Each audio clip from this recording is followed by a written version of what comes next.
Krishna Krishna Hare Hare Hare Rama Rama Rama Hare Hare Hare Krishna Krishna Krishna Hare Hare Hare Rama Rama Rama Hare Hare. Today again there is a problem with the internet connection at home. So I actually came outside. There is a spot in the hill where you get good phone signal, Airtel 4G. So I just put up a tent there and we are here. So my mother's also climbing the hill. So in the meantime, yeah, you can see the view in my back. The view in front is this.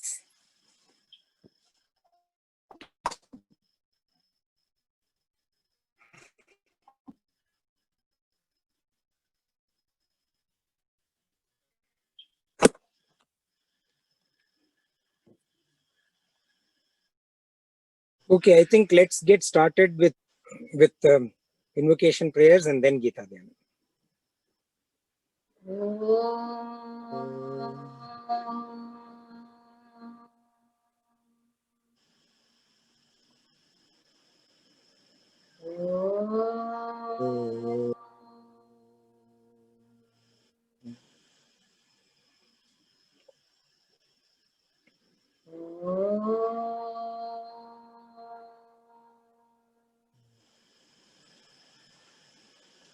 Sahana Vavatu Sahanau Bhunaktu Sahaviryam Karavavahai Tejasvinavaditamastu ma vidvishavahai. Om Shanti Shanti Shanti. Gita Dhyanam. Om Parthaya Pratibhuditam Bhagavata Narayanena Swayam Vyasena Krititam Purana Munina Madhye Mahabharatam Advaitamritavarshini Bhagavatim Ashtadashadhyayini Amba Tvamanusantatami Bhagavad Gita Bhavadvishini Namostute Vyasa Vishala Bhutte Pullaravindaya Tapatra Netra Yena Tvaya Bharata Talya Purnaha Prajvalito Jnanamaya Pradipaha Prapanna Parijataya Putra Vaitrika Parnaye Jnanamudraya Krishnaya Gita-mritaduhe Namaha Sarvopanishado Gavo Dugda Gopalanandanaha Partho Vatsasudhir Bhukta Dugdam Gita-mritam Mahat Vasudevasutam Devam Kamsa Chanuramardanam Devaki Paramanandam Krishnam Vande Jagadgurum Bhishmadronatata Jayadratajala Gandharanilotpala Shalyagrahavati Kripena Vahani Karnena Velakula Ashwathama Vikarna Ghora Makara Duryodhanavartini Sotirna Khalu Pandavairananari Kaivartaka Keshavaha Parasharyavachas Sarojamamalam Hitartagantotkatam Nanakyanaka Kesaram Harikata सम्बोधनाबोधितम् लोके सज्जन षट्परैरहरः पेपीयमानं मुदा यात् भारतपङ्कजं कलिमल प्रध्वंसि न श्रेयसे मूकं करोति वाचालं पङ्गुं लङ्घयति गिरिं यत्कृपातमहं वन्दे परमानन्दमाधवम् यं ब्रह्मा वरुणेन्द्ररुद्रमरुतः स्तुन्वन्ति दिव्यैस्तवैः वेदै साङ्गपदक्रमोपनिषदे गायन्ति यं सामगाः ध्यानावस्थिततद्गतेन मनसा पश्यन्ति यं योगिनो यस्यान्तं न विदुः सुरासुरगणा देवाय तस्मै नमः देवाय तस्मै नमः तस्मै नमः Hari Om. So we saw last time that Bhagavan says Karman Yogo Vishishyate, which is Karma Yoga is superior. That's what it means. And even though both Karma Yoga and Sanyasa lead to the same result, which is the ultimate good, which is Nishreyas, even though that is the case, Karma Yoga is superior, is what Bhagavan says. And Bhagavan is essentially saying that do not take shortcuts. He's encouraging us not to take shortcuts while we are on the spiritual path. We saw the spiritual path and we also revised it a couple of times, so I will not dwell on it. But essentially, don't take shortcuts. Don't start performing open heart surgery before you have learned what the circulatory system is what Bhagavan is telling us. And essentially, it is the nature of the human mind to hurry. We want everything fast. Impatience is but natural. But Bhagavan is also telling us, and it's very commonly known, that haste makes waste. A karma yogi, while performing action, is na dveshti na kankshati. That is, he performs without likes and dislikes. And after the performance of action, after completion of the action, the karma yogi is nirdvandvaha, which is not swayed by the extremities of result, of whatever the result that may be coming. So when he does in this manner, when he works in this manner, performs yoga in this manner, then sukham bandhat pramuchyate. So very easily, sukham is liberated, pramuchyate, from bandhat, bondage. Bondage while performing actions can be of different kinds. It can be having likes and dislikes, as we have seen, getting disturbed by experiences that we go through while performing the action, impurities of the mind, the shadripus, all these kinds and a lot many other can be the bondage while performing action or right after performing action. A karma yogi is easily able to transform the mind and intellect so that he is not or she is not disturbed by these bondages, and thus is able to attain the fruit of both. Both meaning what? Both meaning karma yoga and sannyasa. Ubhayor vindate phalam. Both the fruits, both the result are obtained.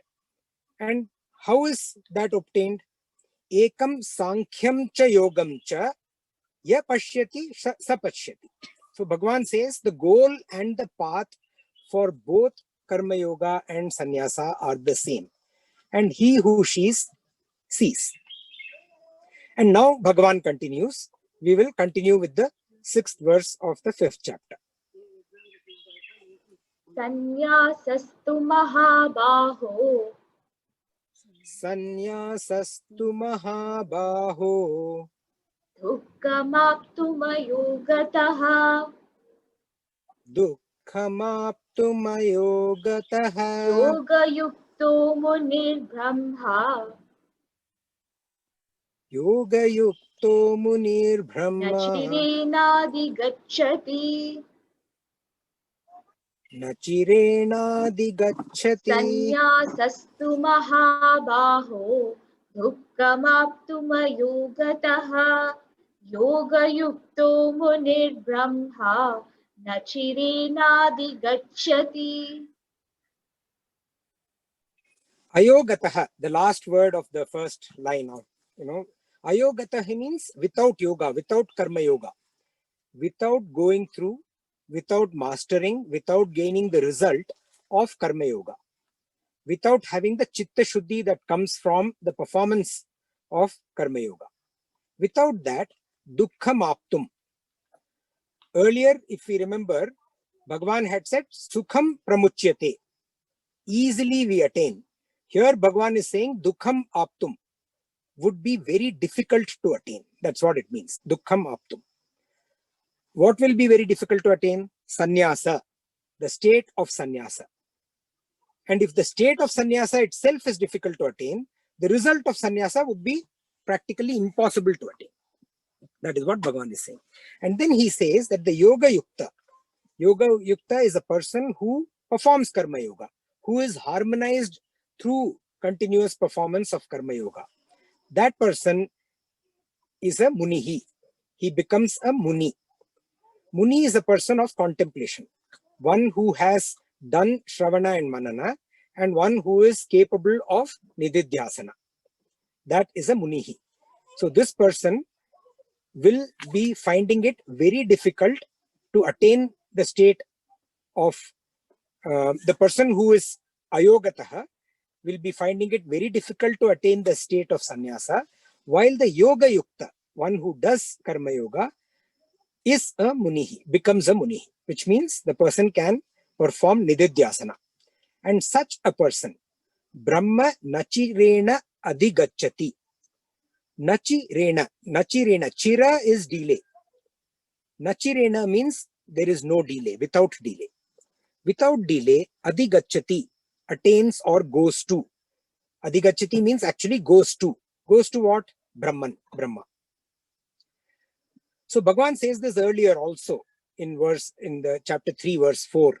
He says, Na karmanam anarambam, by the non-performance of karma, of duty, karma yoga. Naishkarmyam purushosnute. So by the performance of, or by the non-performance of karma yoga, a person does not reach the state of total absorption or actionlessness. And then he adds on again in chapter 3, verse 9, he says, Tadhartam karma kaunteya mukta sangha samachara.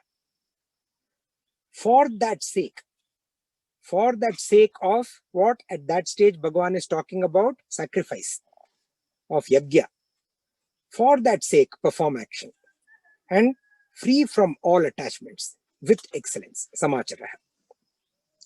And now Bhagavan adds, Ayogataha dukkham aptum sanyasaha, which means without going through all of this, without getting into the details, without mastering, without performing excellently, with excellence, samachara, without all of that, would be dukkham. To get sannyasa would be difficult to get sannyasa. To be in the state of sannyasa would be impossible to get sannyasa. So in the Indian Army, there is this, seemingly mundane inspection that we trainees had to go through. It was called Patti Parade.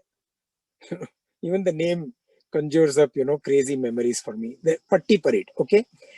As you're aware, uniform in the Indian Army is sacrosanct. It is of utmost value, okay? And there are different kinds of uniform, forms of uniforms for various occasions. So from obstacle training, when you're doing obstacle training, you wear a different kind of uniform. When you're doing drill, like marching or other kind of drill, you wear a different kind of uniform. When you're at weapons training, you wear a different kind of uniform. When you're firing or shooting weapons, you wear a different uniform. When you go to dinner, you wear something else. And when you're in ceremonial attire, that is a completely different uniform. And there are many more such uniforms, okay? So this in Patti Parade, the platoon, the group of trainees would be assembled in front of the instructor, and he will shout, 3 minutes obstacle, which means in 3 minutes you go where the uniform meant for obstacle training and come back. So all of us would scramble. We would run into our barracks like, our entire life depended on it, and in a lot of ways it did, and change into the uniform that was commanded by the superior and run back and assemble in formation again in the platoon within those 3 minutes. Okay. Those who took longer, they will be dealt with, they will be told to step out, and they'll be dealt with later.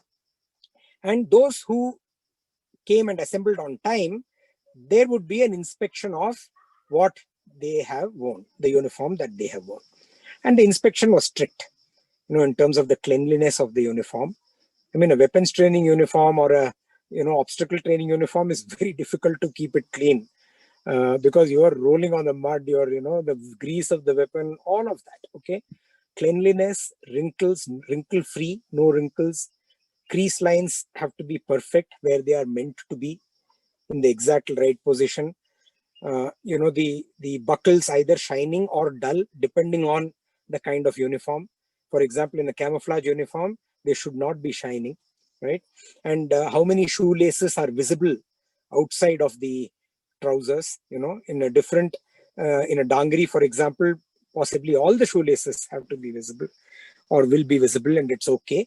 But in a ceremonial attire, only 2 laces have to be visible, and that is given. You cannot change it. Okay. And many more such details which seem extremely minor but are of critical importance. Now, believe you me, one didn't know if their uniform would be checked. Like, I'm standing out there, I have no clue whether I would be checked. Ideally, I would not want to be checked, but I didn't have a clue. And even if I was checked or not checked, the last thing I want to be is wrong. Because anytime you did not get it right, then the inspection, they are devils. Okay, the inspection devils. And not only are they inspection devils, they are also masters in magic. So the exact time when your uniform is wrong is when they will point out to you. Otherwise they ignore you. But exact time when you're wrong, it will be pointed out. Now all of this will take another 3 minutes to 2.5 to 3.5 minutes, depending on what the instructor is pointing out. And then you are still panting because you ran and all of that. Okay. And then next order would be bombed. 2 minutes, weapons. And then you go back, run back again, change, come back and assemble again. Now, by the time 5 or 6 rounds of this quote unquote patti parade is done, we were all half dead. And our cabin was in a complete mess.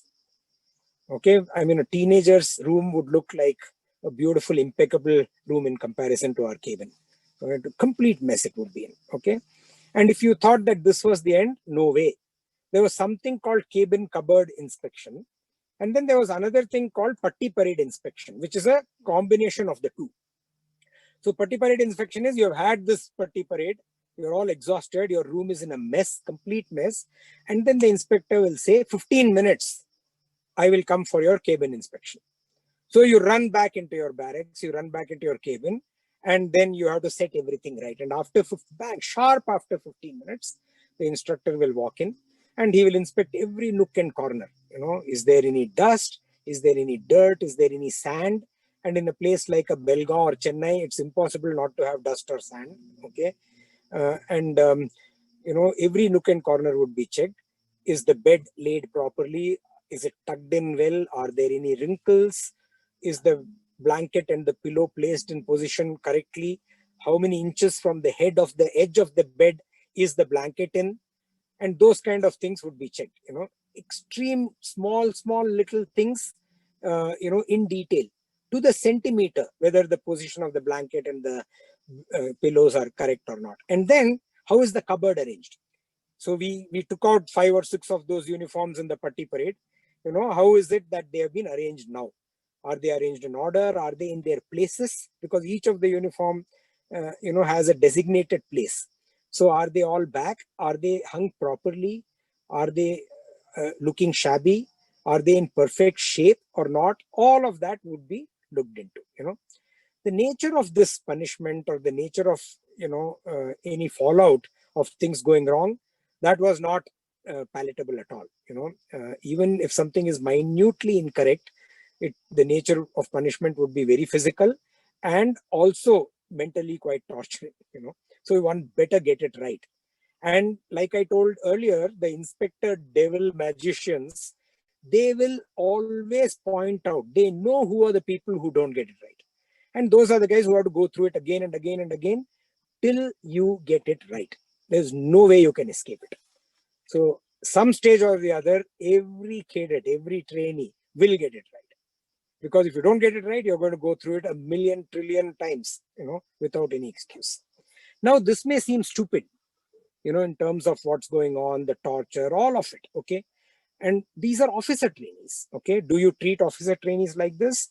But it serves an extremely important purpose. And what is that purpose? Instilling all aspects of karma yoga in all the trainees. And what is this all aspects of karma yoga? Ultra focus into detail, small detail, big detail, all kinds of detail. Ultra focus, not just focus, ultra focus. And the aspect of perfection in performance, excellence in action. Everything has to be excellent. There is no excuse. There is no, way that you can fall short of it. Every minute detail. Ultimately ensuring that you are doing everything samachara. So that kind of instilling, again and again, what does that do? And Bhagwan's favorite word is samachara. Without doing that, it is going to be very difficult. Dukkham aptum.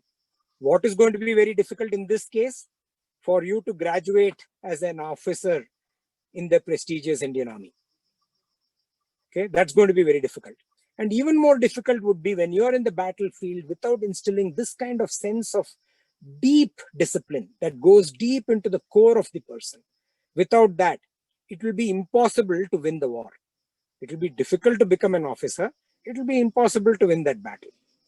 So this was something that we used to go through, which was very, very trivial in some ways, but extremely important if you look at it.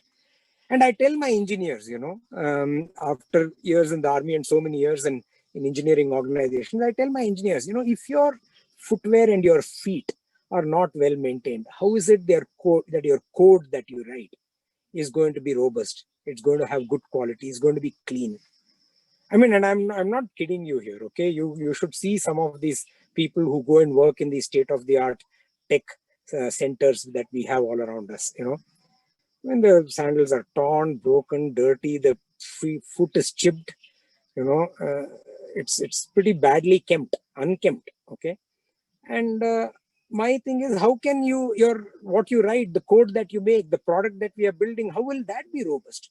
If we cannot look after ourselves, if one cannot look after oneself, how can that person's work possibly be samachara, possibly be excellent? So it is extremely important to have this aspect of karma yoga in oneself, and only then is it possible, whether your goal is sannyasa, or whether your goal is becoming an army officer, or whether your goal is whatever. In order to perform work excellently, one has to go through karma yoga. There is no shortcut. Bhagavan says there is no shortcut. So what's the benefit of being karma yoga yukta? That Bhagavan continues in the next verse. Yoga yukto vishuddhatma. Yoga yukto vishuddhatma. Vijitatma Jitendriyaha. jitendriyaha. Vijitatma jitendriyaha. Sarvabhutatma bhutatma. Sarvabhutatma bhutatma. Kurvannapi na lipyate. Kurvannapi na lipyate. Yoga yukto vishuddhatma. Vijitatma jitendriyaha. Sarvabhutatma bhutatma. Kurvannapi na lipyate.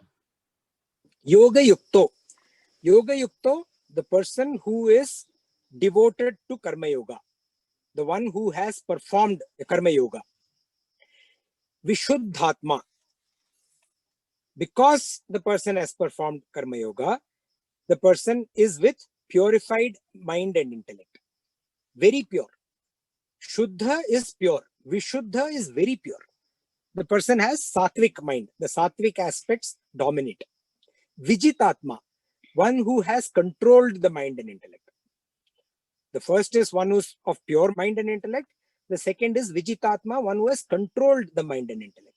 Jita means controlled. Vijita is well controlled. The mind and intellect are very well controlled. We become, the person, Yoga Yukta becomes the master of the mind and intellect. The reins of the mind and intellect are in the person's hands, not the other way around. Not getting swayed by the mind intellect, rather controlling the mind intellect. The person is the boss. The mind intellect is not the boss. Jitendriya, the one who has subdued the indriyas, has overcome the indriyas. Jitendriya, conquered the senses. In this manner, the person becomes a muni and is able to perform nididhyasana. Okay? And when that happens, after performance of nididhyasana, the realization that comes about is Sarva Bhutatma Bhutatma. Sarva Bhutatma Bhutatma. The self in all the bodies, in Sarva Bhuta, the Atma that is there in all the Bhutas is of the same nature as the Atma that is in me. The self which is there in all the bodies has the same nature of the self that is in me. And because this realization dawns into that person, the person na lipyate, is not tainted, remains untouched, not smeared by kartritva and bhoktritva. And kurvannapi, even though the person is performing action, the actions do not taint the person. As a small child, you looked into the mirror and you recognized yourself. And then you went out to play with your friend. And what did you see in your friend? You saw yourself. You know, we see the selflessness in children. When you see children playing, there's no distinction. Okay?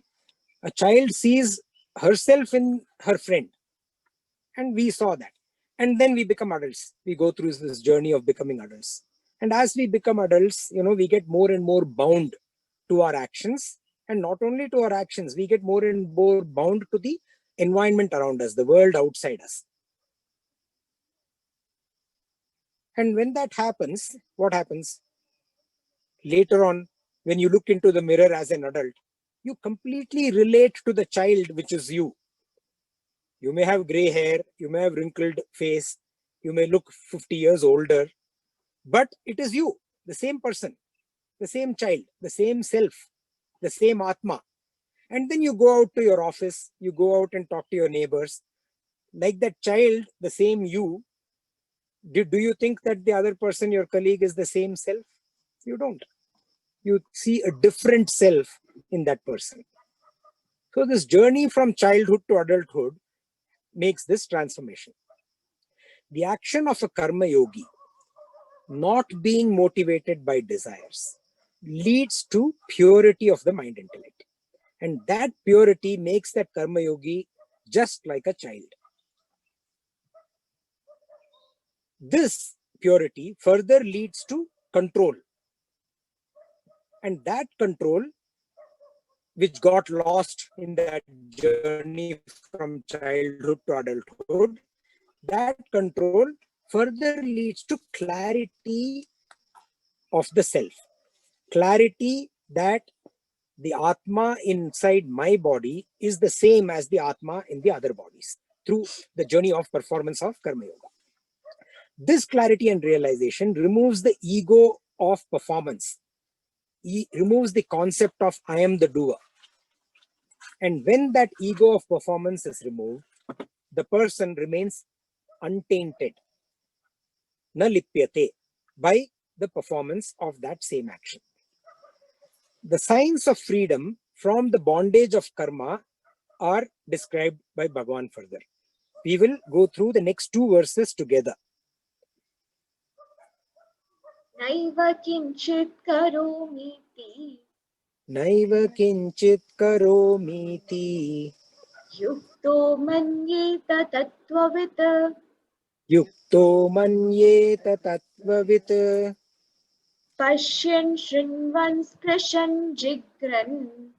Pashyan shrinvan sprishan jigran. Ashnan gachan swapan shwasan. Ashnan gachan swapan shwasan. Pralapan visrajan grinnan.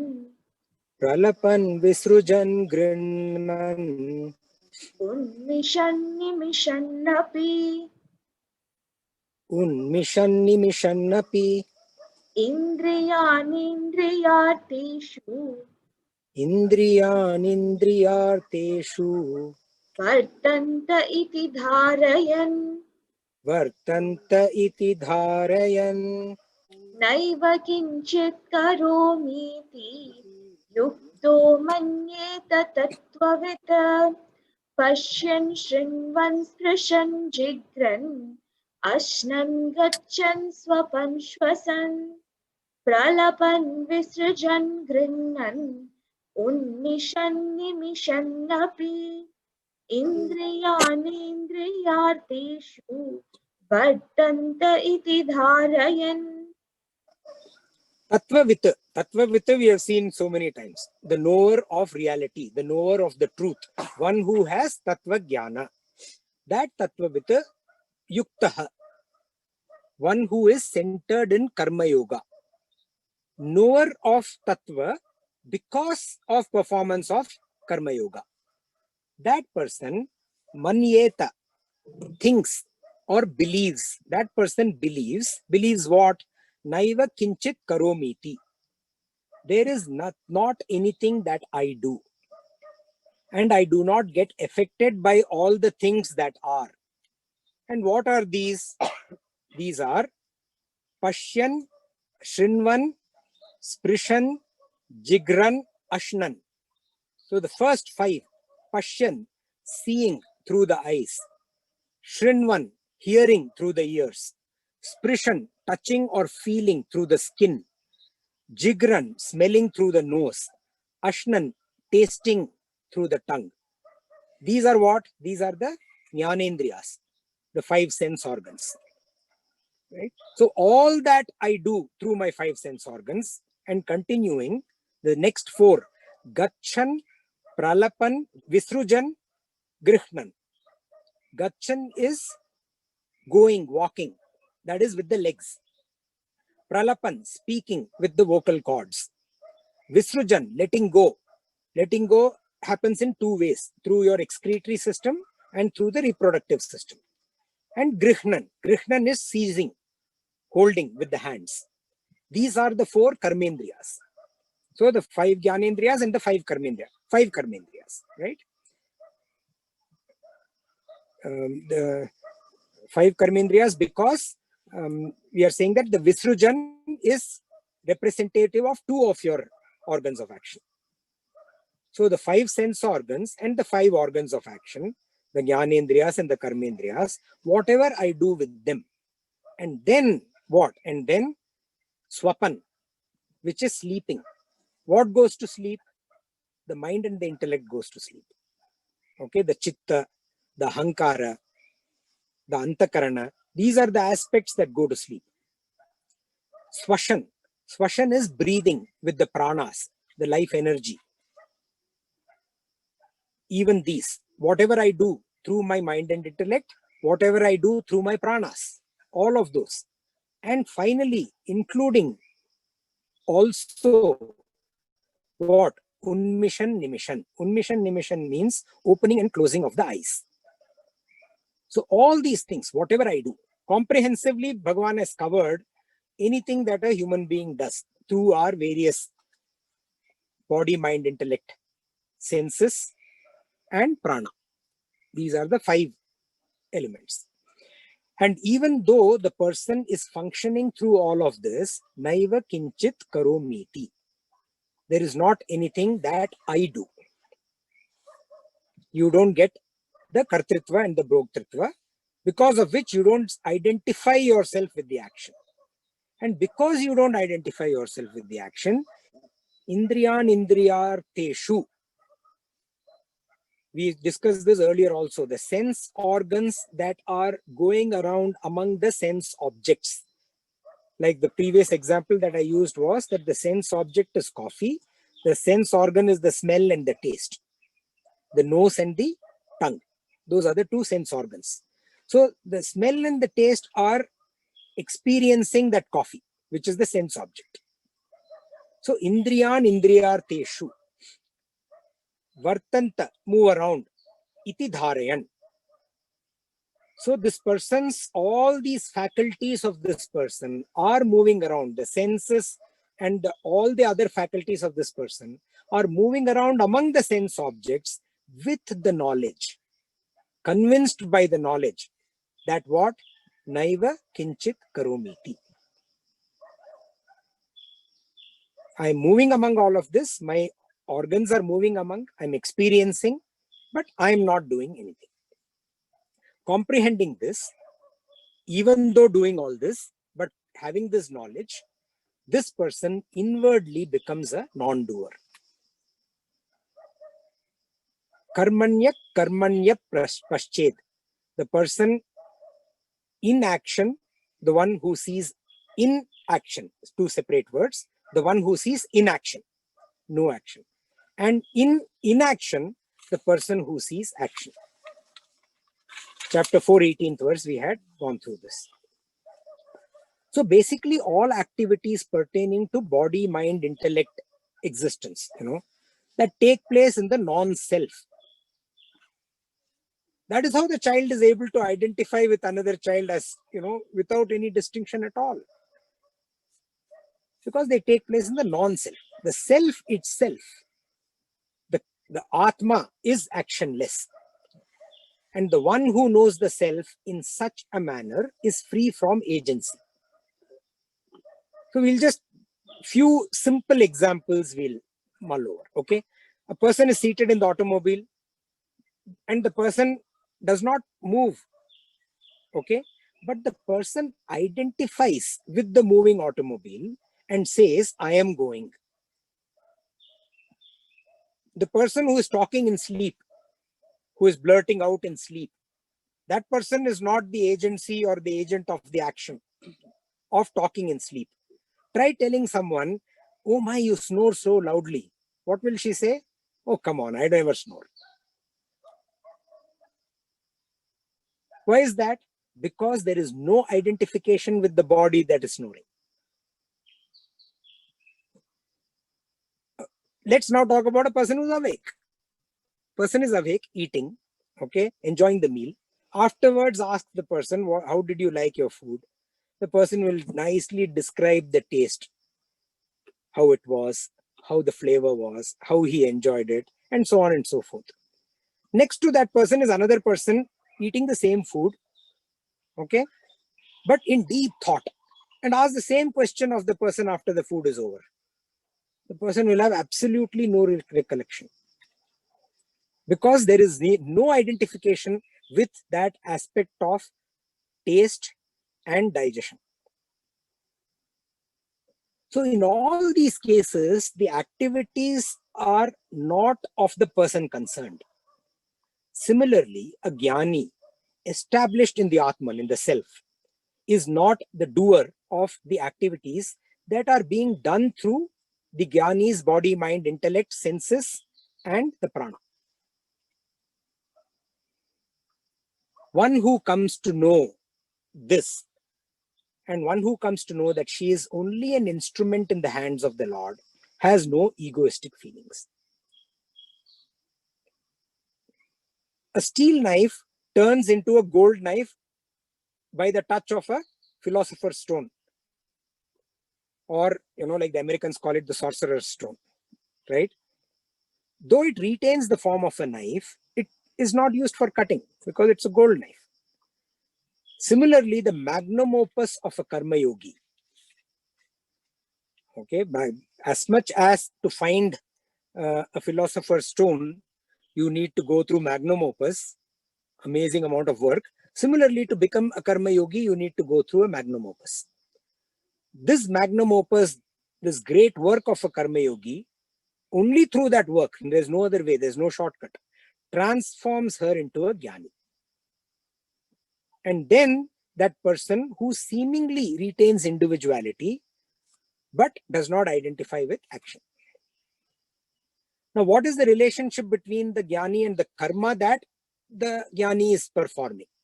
That we will see in the next verse. ब्रह्मण्याध्याय कर्माणि Brahmanyadhyaya karmani सङ्गं त्यक्त्वा करोति यः sangam tyaktva karoti yaha लिप्यते न स पापेन lipyate na sapapena पद्मपत्रामिवाम्भसा padmapatram ivambhasa.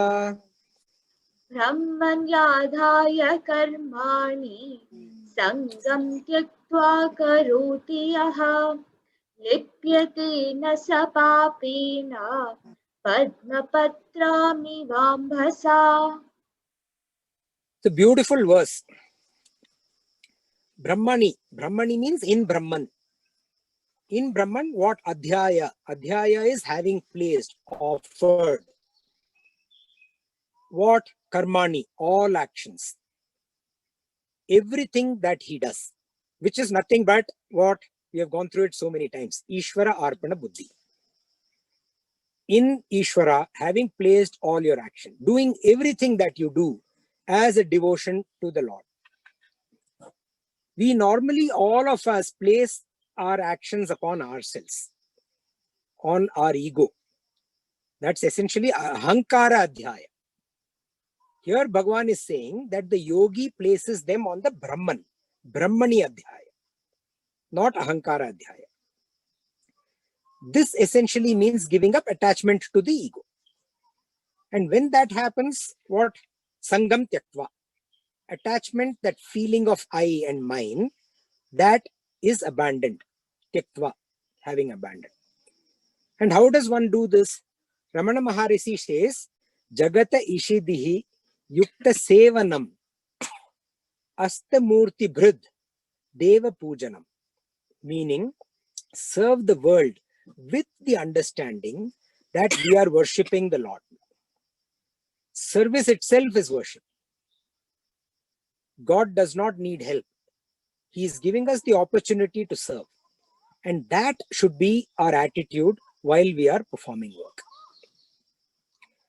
And acting in such a manner, karoti yaha, Bhagavan says, karoti yaha, acting in this such a manner, saha, this person, na lipyate, is not besmeared, not defiled, not polluted. By what? By papena, by sin, by the disturbances in the mind that come from the extremities. And how is that? Iva padma patram ivambhasa. Iva means just like. Just like. Padma patra ivambhasa. Padma patra. Padma patra is a lotus petal. Ambhasa is water, by water. This is a beautiful example that Bhagavan has given. Water does not spread on the lotus. It becomes a droplet, like mercury. You know, when you pour mercury onto floor, it will be a droplet. It will be moving around here and there. Similarly, water on the lotus petal is like a droplet. It is in contact, very much in contact. It moves around on top of the petal, but it is untouched by it. This is what is called relationless relationship. The life of the lotus petal, the life of the lotus and the lotus petal, the sustenance, the growth, all of that is dependent on water. Remove it from water, quickly dries out, dries away. And while constantly in touch with water, while the life itself, the sustenance, the growth, all of it, not only is in touch with water, it is dependent on the water. While that is the case, the lotus petal does not permit itself to get wet with water. It remains dry. The properties of water do not get soaked into the properties of the petal. Similarly, human beings born with karma. Karma is there. It's needed for sustaining, it's needed for growth. It is part of life. But a yogi, who is also a human being, who is also sustained through karma, who also grows through karma, while fully moving around in the world, fully availing himself of the karma, remains unaffected by it. And how does this yogi avail herself of karma? That is there in the next verse.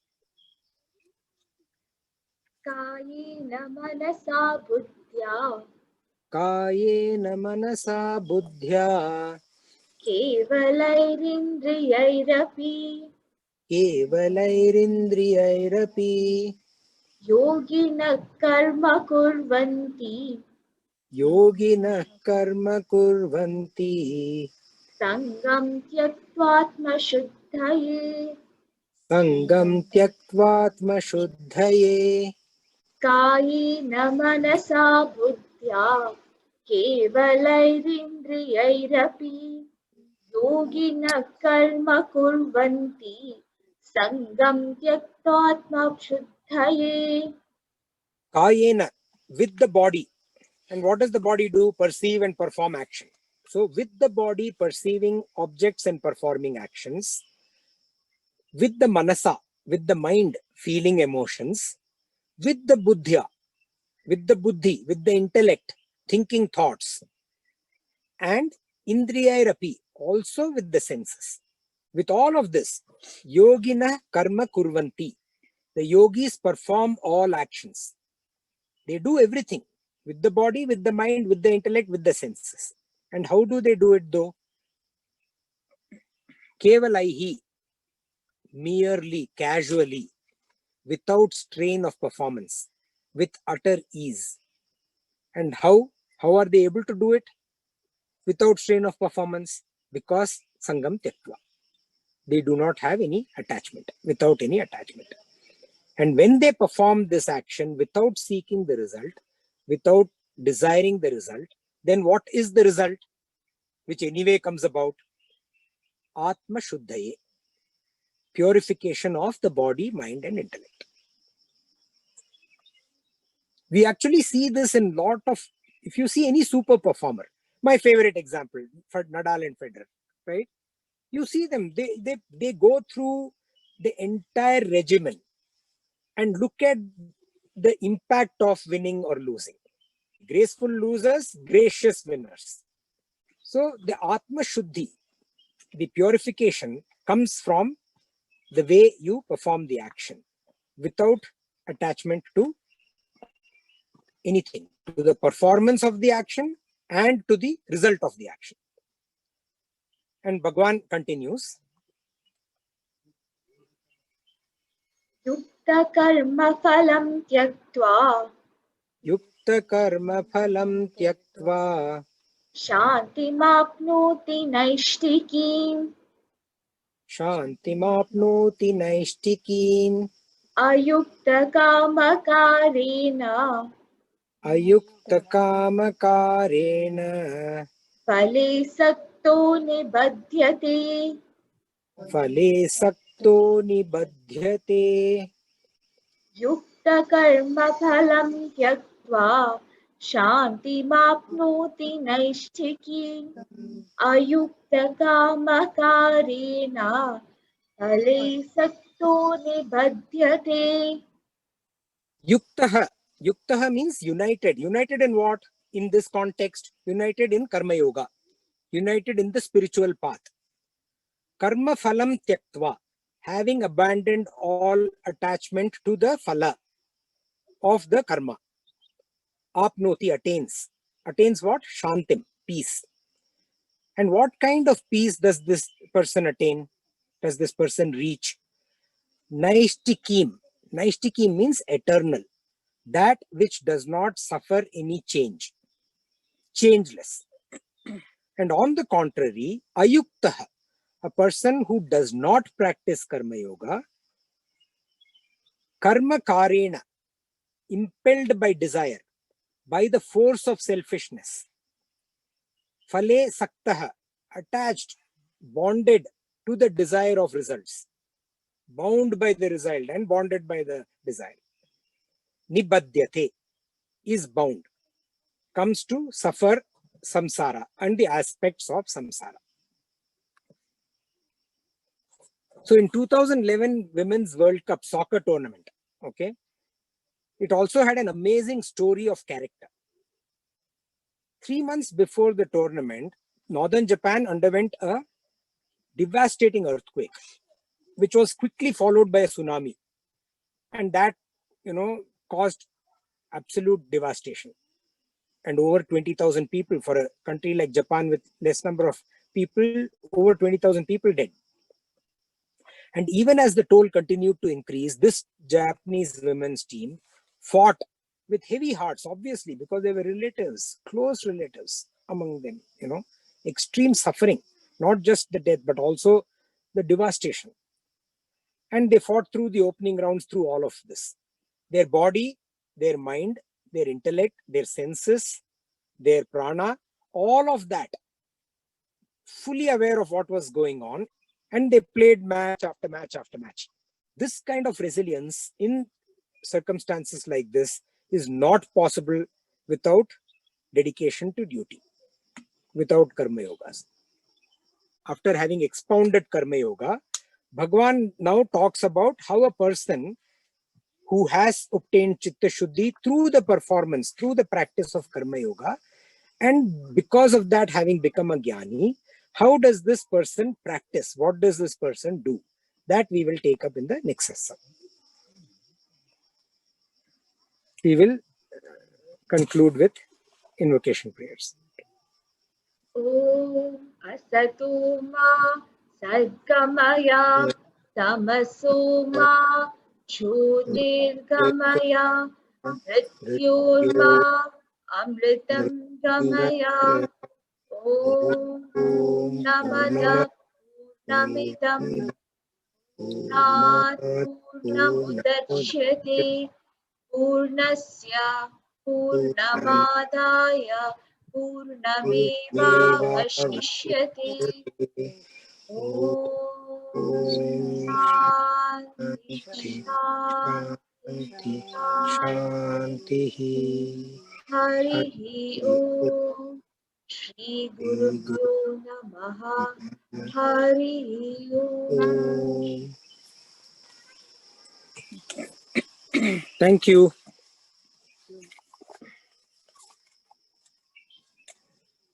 Thank you. Any thoughts, comments, questions? Srini, this is in reference to verse 11, where we talk about abandoning attachment.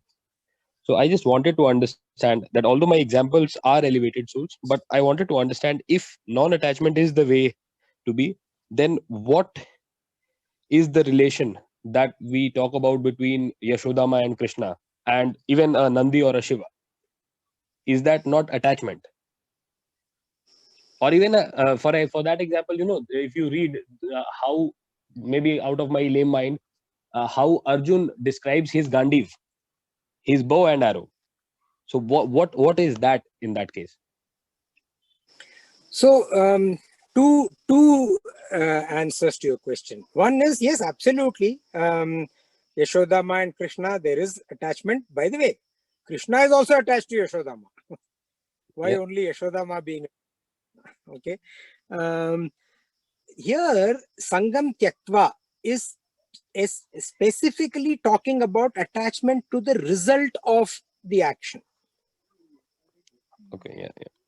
And the performance of the action. While you're performing and after you're... So while you're performing, what is it? While you're performing, you're devoted to the action. Ishvara Arpana Buddhi Prasad. And after performance, Prasada Buddhi. So while performance, devoted to the action. After performance, equanimity and detachment from the action. The result of the action. It's as simple as that. Yeah. Perfect. Makes sense. Yeah, I got it. Just one more thing. And we also talked about not to be associated with the I, like I am not sleeping, I am not eating. So if that is the case, if I am not to be associated with the act of feeding, then what if when the tables turn and the body is the, or the hands are the feeder? It's not about consuming but about giving. Then in that case also, is it not to be associated? So in this case, actually in the previous case also, nadveshti na kankshati. Nadveshti, not having, dveshti means hatred. And what does it imply? Not having likes and not getting attached to the likes and dislikes. Likes and dislikes are what? Likes and dislikes are opinions of the ego. Yeah. So not being attached to so whether you are a giver or a receiver, not being attached to the likes and dislikes while performing. And after performance, not being attached to the result. Yeah, makes sense. Thank you. Okay. Hi, Srini. I have two questions. The first one is based on this pursuit of excellence. Okay. You spoke about deep discipline, dedication to work. I have a comment on this excellence. So I feel there are two sides of this coin. While this builds deep discipline in one, and that is one thing that one should aim at the same time, I feel nowadays this excellence is leading to additional stress in people. Stress that builds in frustration later because they want to be excellent, outstanding in their lives. So, and not everyone can be outstanding or, they're at the top. So, what do you have to say about this? See, the linking of the ego to the performance. That is where the stress comes in. The excellence comes from performance without linking the ego to the performance. So actually the stress impedes excellent performance. So in the example that I gave, when we were in the Indian Army, the Patti Parade example that I gave, when you are in that, it's like that in an earlier satsang, we talked about that revolving fan. When the speed of the fan increases, after some time, it is still, you don't even realize that it's moving. When you are in that zone of running back and forth and doing those, just following those commands, you are like a machine in high speed. Okay. And while you're doing that, you're performing. And not only are you performing to excellence. But the minute you worry about, or you start thinking about, or you feel stressed about, hey, is my, the distance between my rank epaulette and the collar is something they will measure, So is that distance okay, not okay? It doesn't seem okay. Am I going to feel? Then, that is where the performance starts getting impaired or affected in an unwanted manner. As long as you're doing it with full discipline, with thorough dedication, and deep into the sense of duty, then excellence comes out as almost as a natural result. But the minute you associate it with the result, oh, is he going to kick me? Is he going to abuse me? My instructor, the devil. Okay, is he going to do that? That is where the stress comes in. Without that, there is no stress. Because you're doing. How are you doing? Bhagavan talks about it, no? Sukham. Easy performance. Easily attains. So the yogi is actually performing without effort. And that's when you find, you again go back to my favorite, when you find excellent performers actually in the middle of action, do you see stress, strain? Mm-hmm. You do not. Yeah. It is as if they are going through it so easily, casually. One brilliant stroke after the other, casually. Yes. Makes and sense. We know that too, because when we are in that zone, when we are performing with that excellence, we don't even sense it, we don't even feel it. Sometimes after the performance, we'll be like, wow, did I do this? And what happens then? You have associated the I with the doing. Mm-hmm. Yeah. Yes. Sthira Sukham Asana. True. Right. The second one is about the engineers you had mentioned being unkempt, right? Well, I have a comment to make there. So if you have like two people, two engineers, one of them who's unkempt but excellent in his work, and the second who's got real handsome looks and he's absolutely sophisticated in his dressing and uh, style, but he's average at work. I would go with the former and not the latter. So what do you think about this? So I was not referring to the style, okay, or the handsome looks Yeah. given by one. Okay, I was not referring to that. I was talking about, so this is an example that I have used. So I wanted to quote this here, where I am saying that if your desk is dirty, it's unorganized, disorganized, if your basic things like, first of all, somehow, I come from the army. For me, I wear shoes to the office. I don't wear chappal. Okay. Some people wear chappal to the office, and it's just inappropriate in my mind. It does impair with the performance of work. Okay. And not only that, it is half torn in the back. The heel is cut. Okay. If you can't take care of your own foot, how will you take care of the work that I used to say that, that to me, I used to link the two, but now let me keep that aside. Okay. uh, there's this story about a lady who is very ordinary, neither very beautiful nor very uh, you know not beautiful. Neither has she attracted attention less, oh my god, heads turned, nor have people said, oh my god, look at her, she's so horrible. Okay.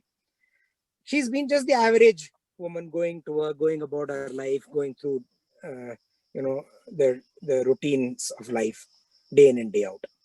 And then one day she walks into a hat store, and in the hat store she looks at a hat. She's just walking, she's just sauntering around.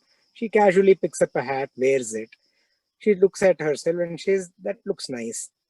And that thought of that looks nice makes her feel nice inside.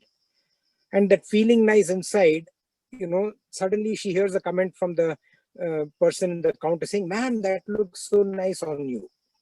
And then, another store person, a guy who walked into the store, he says, hey, that you look so good today. And then she feels better. She walks out of the store. She can't obviously afford, in her case, afford the hat. She puts it back, she walks out, and people are commenting to her that say, hey, you look so wonderful today. And the next day the boss says, shall we go out for lunch and discuss some of the aspects about your work? There are certain things I notice which are really good. So suddenly, out of the blue, there are people in the environment are noticing her and talking to her and expressing. The change happened where? The change happened inside her, in her mind, inside of herself. That simple little change inside of herself, of feeling that positivity, that caused all these, outcomes. So when you do something good, when you pay attention to that detail, whatever it may be, it becomes your nature. When it becomes your nature, it doesn't matter if it is your sandal or your coat. It doesn't matter, because that excellence is part of you. And that excellence reflects both in the sandal and the code. And Aditi, chances are, if it is not reflecting in the sandal, I'll tell you, in my entire experience, 99% will not reflect in the code. 1% maybe there. Everything has an exception. All rules, there are exceptions. But they are a minority. Maybe it is 10%. Maybe I'm wrong. Maybe I'm biased.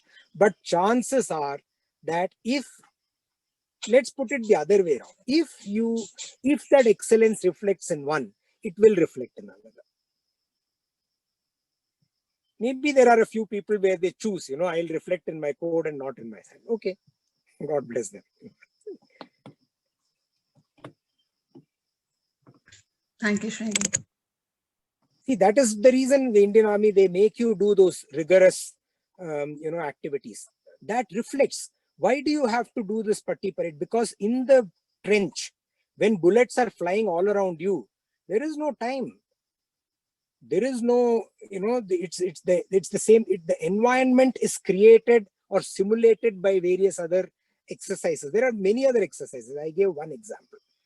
But in those many other exercises, when you are shooting, when you are firing round after round, there's a war going on, bullets flying all around. Imagine what will happen if you look to your left to fill your magazine with the next round and the bullets are missing. You know why? Because the person who was supposed to keep it there kept it 4 foot away or 5 feet away.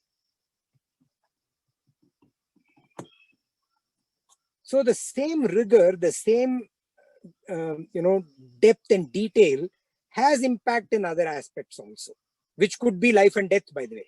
If I have to reach out 4 feet to get my round, a bullet can hit my head because I have to get out of the safety of my trench. So that is the reason why these exercises are being done. And also to help a person understand the reason, let go of the ego. And what about Mahatma Gandhi, who boldly walked with the Aram Kalmar Veshti, and he was ridiculed as Pakiri, the tie, smartly dressed gentleman with the tie and coat and all. So my mother is asking, what about Mahatma Gandhi, who went with a half lion dhoti with a small stick and was ridiculed by the British who were wearing, ties and all about that, right? That's what she's saying. And yeah, I would say absolutely. Mahatma Gandhi didn't think about who is ridiculing, who is not ridiculing. He was very clear about the yoga that he was performing. And he went about performing. And what was the result? The entire nation rallied around him. And the same suited, booted Britisher then, paid regard and respect to him as the father of the nation. Acknowledged him as the father of the nation. So Mahatma Gandhi is a very good example, is a living, not now living, but at that time living in our recent past, living example of a true karma yogi. Mother Teresa also, I guess. Sure, yeah, absolutely. Today Aditi started a very nice topic, talking about engineers, and some of us are here engineers, so maybe one comment is due From the engineer. Yeah. No, I think Aditi talked about not engineers alone. It was about, I think, creative people, right? And I think that comment is correct. Yeah. Creativity is so rare and also needed. Let's say current context of inventions and thinking differently and all these things, that these creative people are given a lot of leeway or concessions on the normal things, yeah, like being disciplined in rest of the other aspects of their life, yeah. And this is what they take as granted. On other hand, I also think, yeah, that creativity has something to do with comprehending the chaos, right? And thinking what is called out of box.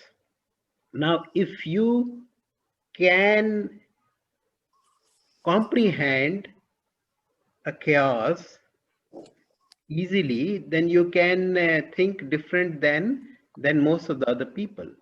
And I know this by example of my twins. Yeah, the boy Mukul, he is very disciplined, or the way he keeps his space, his room, excellent. Yeah, whereas the girl is Inika is a bit chaotic, not bit chaotic, very chaotic actually. And she has everything thrown at different places in the room, and she even tells us not to move those things. And then she says that she knows, she has this spatial memory where she knows exactly what is where, and if those things are moved, then her system stops working. And as long as what seems chaos for us, it is the system for her. And so I think it's a question of then judging and preference, yeah, what Srini has also talked about in the beginning, right? That preference of the mind or something like that, right? We talked about that. The styles are the preferences of, so being disciplined or being in certain way dressed or keeping their rooms in certain way. This is a matter of, style and preferences that we have, and not necessarily the prescribed way, let's put it this way. Absolutely. So So all I think there is a connection between this chaos and creativity. This is what I think, and that's why some of the people who can thrive in chaos should be allowed to do that. Uh, and there are other people who cannot, and they should not take it as an example, yeah, that I can also be indisciplined or something like that. Yeah. all great points, Deepak. I'll make two comments. One is, see, chaos and creativity is different from excellence and creativity. By the way, excellence and creativity go very well together. The second comment is, there is a difference when it comes to teamwork. When there are members of your team who are depending on your work, then it is very important to align to the common way. If you are an individual performer, and if you are doing, so for example, in the example that I gave, if I am depending on somebody else to place bullets next to me and I am going at it, and if that guy has not placed it because he is a chaotic creator, then I am dead. So in teamwork, one must comply with the team excellence model, and sometimes have to let go of our own, tyaktva, have to let go of attachment to our own deep-rooted ways, if you will. Really enjoying this conversation, right from whether we should lead a clockwork, precision, disciplined life, or like Mr. Deepak has said, you do correctly. Ultimately, the result matters whether you do it, in a sequential manner or in a haphazard manner. But finally, if the result is okay, everything is okay. That is insofar as individuals are concerned. In teamwork, everything should work in a clockwork precision, because the act of one person depends upon the output of the other person. When it comes to group, you all have to be disciplined. And what is right and what is wrong, it all depends on individuals. See, if the individual is satisfied and he attains what he wants, then it's okay. Otherwise, it's not so. See, suppose right now my wife will throw me out of the house if I want to say that I want to take Sanyasa, because she will say that you can't survive even for a single day without 2 cups of coffee. Where will you get, and things like that. What we are reading in this chapter is that the Karma Yogi is the biggest sannyasi. Correct. Correct. Like you said that adding ghee to the fire alone is not yajna, and our own daily chorus and the way we work and doing our duties yajna. Similarly, leading a life in a puritan manner, that itself is quite divine. And nearly, one should not renounce the world.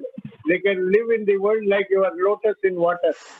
Be in this world, the world is water, and you be the lotus, so that water doesn't touch you. One of the best definitions of sannyasa that I've read, sannyas or sannyasi, that I've read and retained, is total, complete, non-stop, dedicated pursuit. Is called sannyas.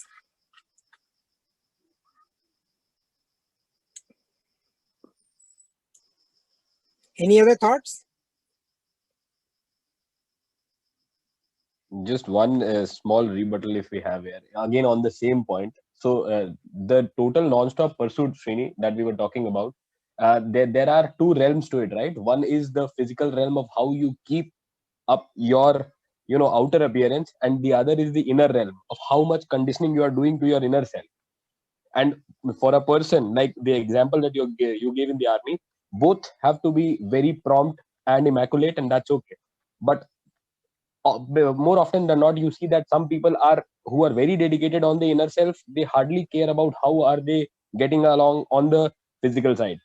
And the vice versa is the most that you see in the world today, that most of us are very much upbeat on the outer self, but less upbeat on how you are maintaining your mind.